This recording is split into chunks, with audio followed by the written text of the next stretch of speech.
It's early summer in California, and spring greens are giving way to summer golds. The blooming season is ending for many spring wildflowers, but some hillsides are beginning to explode with new color. One iconic group of flowering plants is beginning to put on their yearly show. As we get closer, we discover the source of these brilliant displays. Ever spot this familiar-looking wildflower? What about this one? Or this one? Oh, and check out this one. These are all different species belonging to the genus Clarkia. Clarkia belongs to the evening primrose family, Onagraceae. In California, this is an easy family to recognize because it has an uncommon combination of features. Members of this family generally have 4 petals, 4 sepals, and usually 8 stamens, though some species may have 2 or 4. Members of this family have inferior ovaries. The bases of the sepals, petals, and stamens are fused together, forming a hypanthium. Fruits in this family are usually a capsule. So, looking at this plant, how do we know that it belongs to the genus Clarkia? There are 4 sepals, which are frequently reflexed, meaning they are abruptly bent or curved backwards towards the point of attachment. They often occur in 2 pairs. Each flower has 4 free petals. The petals often are distinctly constricted near the base. The constricted portion of the petal is referred to as the petal claw, while the expanded distal portion is called the petal blade. Another feature that will help identify members of Clarkia is that the anthers usually mature before the stigmas. This means that by the time you see the stigma at its full maturity, the stamens will appear shriveled, the pollen already released. In this image, the anthers are mostly senescent, but the stigma has not yet opened. This promotes cross-pollination and increases genetic diversity. Some species of Clarkia self-pollinate. In these species, the anthers usually surround the stigma and mature at the same time. Look closer for the characteristic stigma with 4 papillate lobes, a hint that inside there are 4 ovary chambers. Fruit is generally a capsule, a dehiscent dry fruit from multiple carpels, 4 in this case as reflected by the stigma lobes. The seeds of Clarkias lack a hair tuft, unlike the seeds of similar genera such as Chimerion and many species of Epilobium. There are 42 total species of Clarkia in the world, and all but 1 occur in California.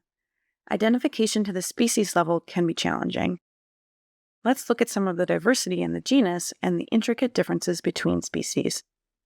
Some of the first things to notice are the number of stamens, are there 4 or 8, and the number of lobes on the petals.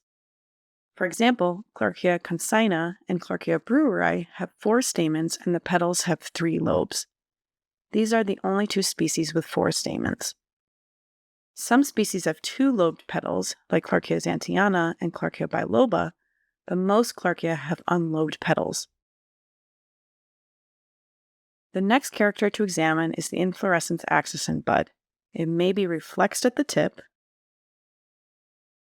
or straight for the entire length.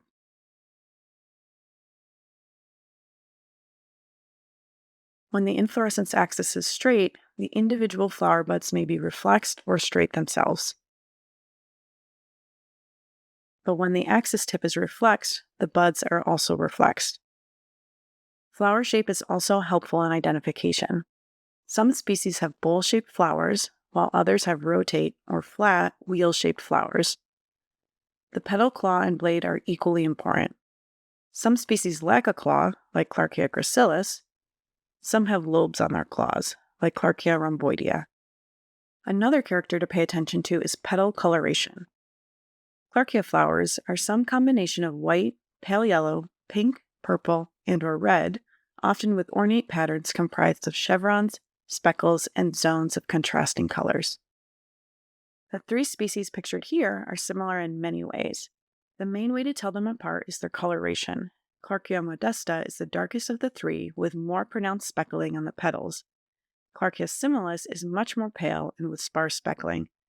Clarkia epilobioides petals are white and are not speckled, though this species does fade to pink with age.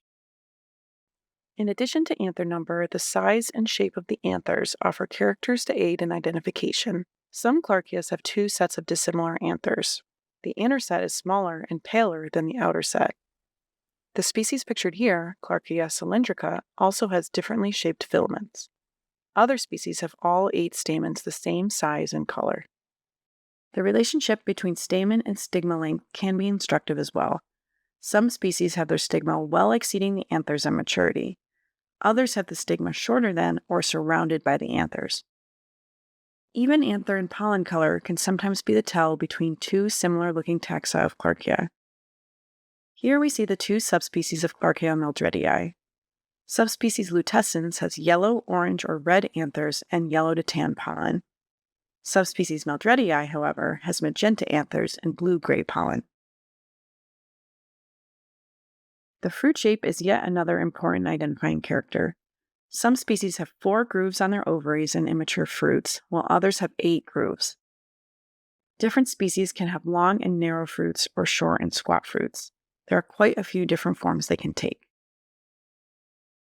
Most Clarkias have open inflorescences, but a few species, like Clarkia imbricata, have dense inflorescences growing like a natural bouquet.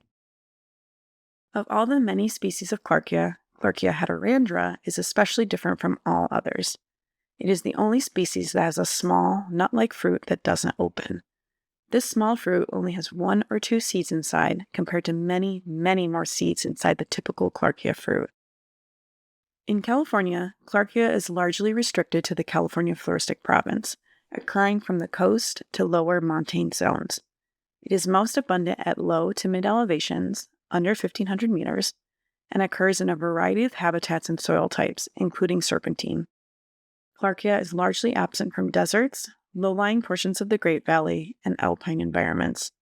Members of this beautiful genus typically bloom from April to July.